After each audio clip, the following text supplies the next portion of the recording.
Brocka his filmmaking style through 5 popular works.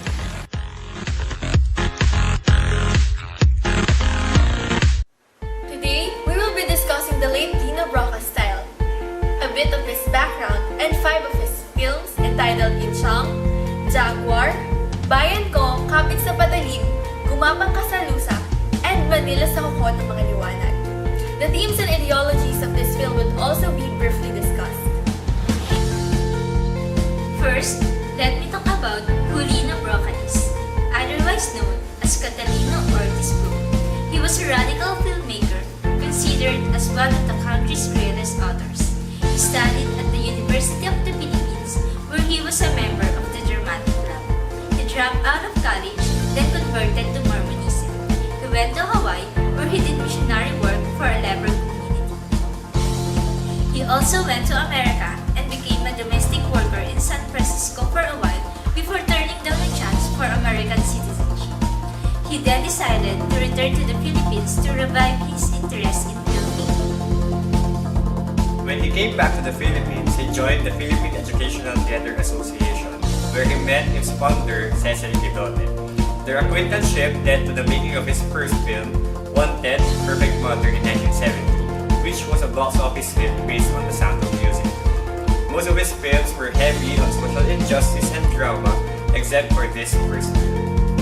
In the 70s, he was arrested and detained for his anti-martial law sentiments against President Marcos. Other activists, including his close friend, Ben Cervantes, were also arrested and detained for the same reason. He became a jury member at the Cannes Film Festival in 1986, and in 1985, he was given the Ramon Magsaysay Award and was honored for journalism, literature, and the creative communication arts. He died in 1991, and 6 years after his death, he was awarded as National Artist of the Philippines. Insiang is one of the most renowned works of Lino Brocka. It was released in 1976 and was even part of and screened at the Cannes Film Festival. Insiang is a melodramatic movie. The protagonist, as the title implies, is Insiang, a poor and a beautiful girl who lives in the slums of Tondo with her mom and her stepfather.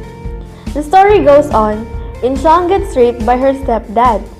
She tells her mom but she doesn't believe her because she believes that the stepdad who said that Insiang seduced him. Insert the fact that she is actually just jealous of her own daughter.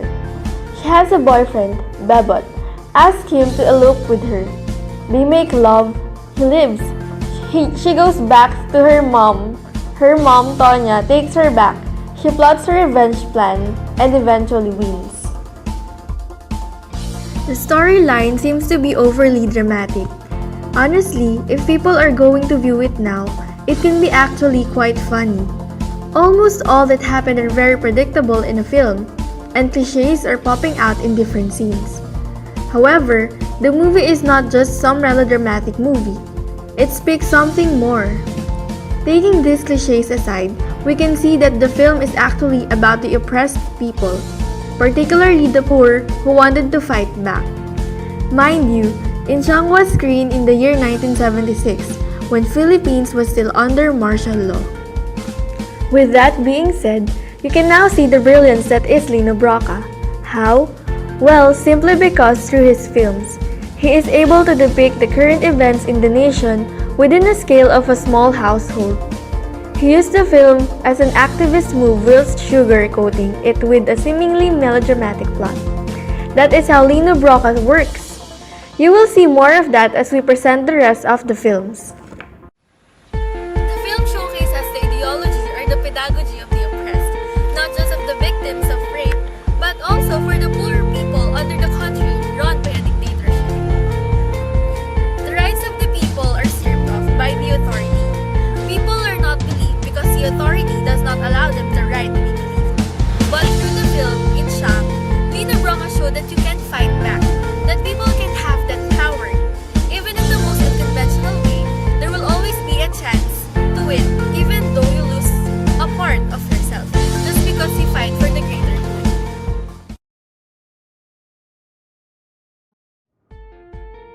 Jaguar is also one of the most renowned films of Lino Brocka. This film was also another entry to the 1980s Cannes Film Festival. Now, this film is a story about a poor man Poldo who seeks to climb up the ladder of the society. He dreams to be rich. He dreams of a life that is better than what he has now. He wants the life of the privileged man. And as the story goes, he applied as a security guard at high-end apartment since he needed to help his family. Then, a fight was ensued, involving the son of the apartment owner, Sunny, who was saved by our main protagonist. Sunny, being the ever-grateful damsel in distress, rewarded Poldo by hiring him as his personal bodyguard. Herein comes the conflict. Sunny is actually a publisher of a porn magazine and just another unjust and corrupt citizen of this poor country. Now, Poldo did not know this. Either that or he chose to ignore that fact, since he is blinded by the lifestyle that his boss is giving him. In the middle of the film, he met Christy, a dancer whom both Sunny and Poldo are attracted to. They both pursued her. Poldo sort of won and consummated their love affair. Sunny was warned by this director San Pedro. This director had an affair with Christy. Alas, another fight occurs and it's between Sunny and San Pedro. And this time, Poldo not only saved Sunny but eventually killed San Pedro. Thus, Poldo ends up in jail. There are several ideologies shown in the film, but I will only discuss the most relevant, which is the social class ideology. According to its definition, it is the ideology used to justify and excuse the abuse and exploitation of humans based on their position in a given economic, political, or social class hierarchy. Poldo thinks that Sunny is his friend, but in fact, the latter is just using him for his personal gain. Poldo was just blinded by what Sunny is giving. You see, here's the thing. This kind of concept happens everywhere, not just in the Philippines, but all parts of the world. The ideology of social class is just so universalized because basically everyone needs to control or to take use of someone in order for them to live. Regarding the Philippine society, this kind of ideology is still happening, and who knows, maybe even in the future. There is no doubt that this film can be used as a powerful tool to describe Lino Brocka as a filmmaker. Why? Simply because his works can still be considered relevant even though more than 2 decades have passed since the screening of this film.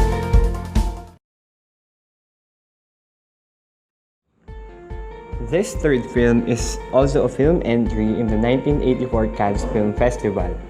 This is about a man, Arturo or Turing, working in a printing press who lives in poverty. Then his wife, Luz, got pregnant.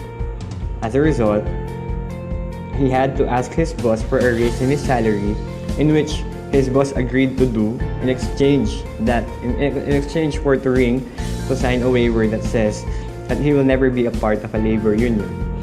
As the story progresses, suddenly his co-workers go on strike and then they invite Turing to be part of the labor union. This film was filmed on 1984. This was still within the Marcos regime. Well, since Turing signed a waiver indicating that he will never ever join a labor union in the printing press company, he declined the offer of his co-workers. However, as a result of his decline, he is now disliked by his co-workers. The story goes on, the printing press closes, Turing and Luz are now more needful than ever, and then Luz had to be brought to the hospital. And since they have no money and the hospital refuses to discharge Luz without the medical bills being paid, Turing ended up committing a crime, which was robbery. Now, a brief history about this particular film. This film was filmed on 1984, a few months after the Ninoy Aquino assassination, and this film was banned in the Philippines.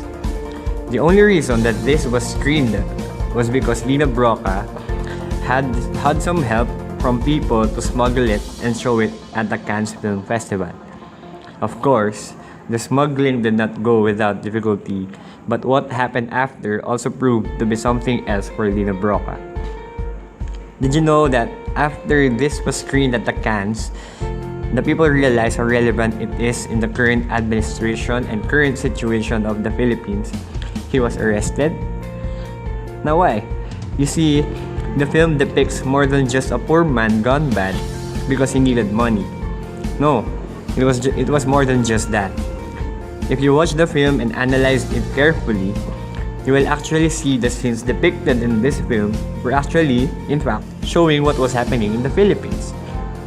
To further justify that fact, Lino Brocka even used real footages of rallies in the country. He portrayed the events that really happened in Manila in this film.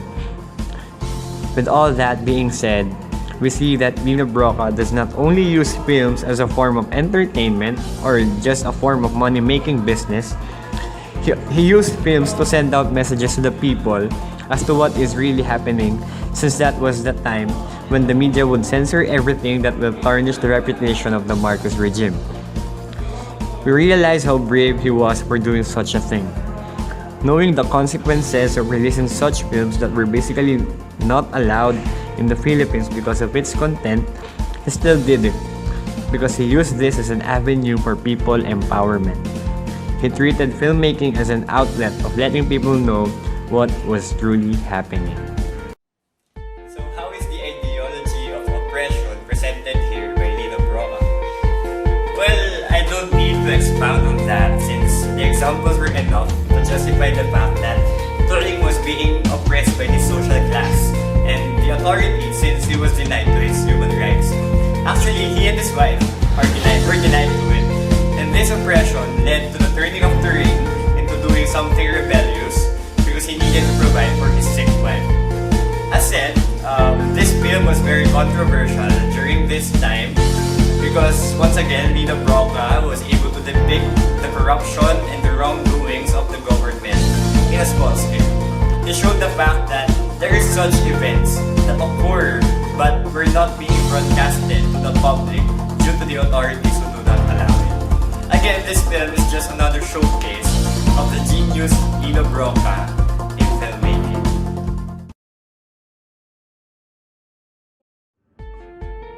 Gumapang ka sa Lusak was a star-studded movie produced in the final years of Lino Brocka.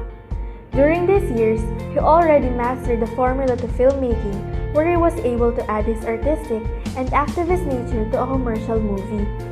It was about a girl, Rachel, played by Dina Bonavie, who was a former actress that became the mistress of a politician after being kidnapped and raped. The politician, Mayor Edmundo, played by Eddie Garcia, was running for the upcoming elections. His wife, Rowena, played by Chara Santos, talked him to get rid of his mistress because she was becoming a liability during the elections. Rachel agreed to break the relationship on one condition: that her ex-boyfriend be released from prison.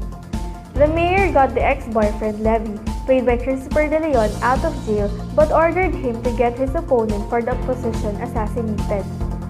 Levy accomplished his mission. However, the mayor wanted him and Rachel dead. Levy and Rachel were able to turn his plan around with the help of some friends. This movie runs on the feminist ideology. As you can see in the synopsis, the mayor's infidelity shows power, but it was counteracted by his wife when she commanded the mayor to get rid of the mistress. The mayor could not just get rid of the mistress. He had to do something before she disappears. It shows that men cannot do just whatever they wish. The woman also has a say in it, or she can do something about it. The film probably wants to show equality in gender. It is widely known that Lino Brocka is openly gay. He probably voicing out that regardless of gender, everyone should be legal.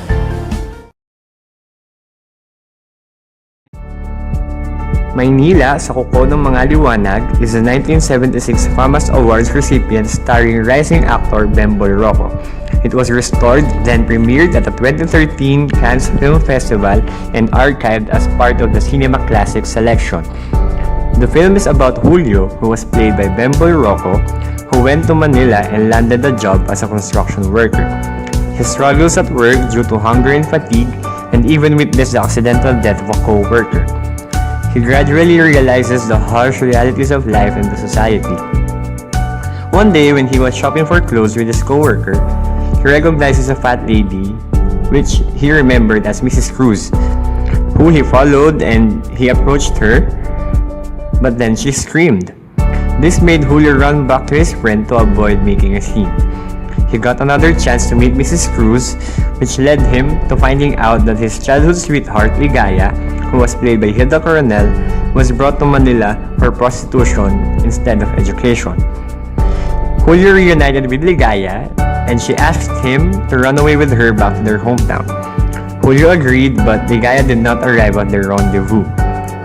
He went to a friend's house where he found out that the reason Ligaya did not come is because she died of falling off the stairs while arguing with a brothel owner. At Ligaya's funeral, Julio follows the brothel owner and kills him. A group of people saw what he did, so they followed him and cornered him. The film ends with Julio's terrified face in slow motion. The film runs on the Marxist ideology of social class. Even if you did not watch the film, you will see in the synopsis that there are people who struggle because of social status. Ligaya, who was offered to study in Manila, did not have a choice but to accept because her family cannot afford that education. Thinking that she would have a better future, only to find out that she will become a prostitute. The Marxist ideology can be seen because this is a struggle due to social class. Also, in the first parts of the movie, there was a scene where Julio and his co-workers were on a break and they were talking about their salaries and complaining about them. The employer said that it was only for the beginning, and then after 5 months, their salaries did not increase.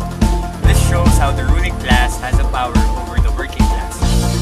Julio and his co-workers could not quit because they will starve to death. And in this film, Brocka showed how the poor was oppressed.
realized that Lino Brocka uses the contemporary format of making films.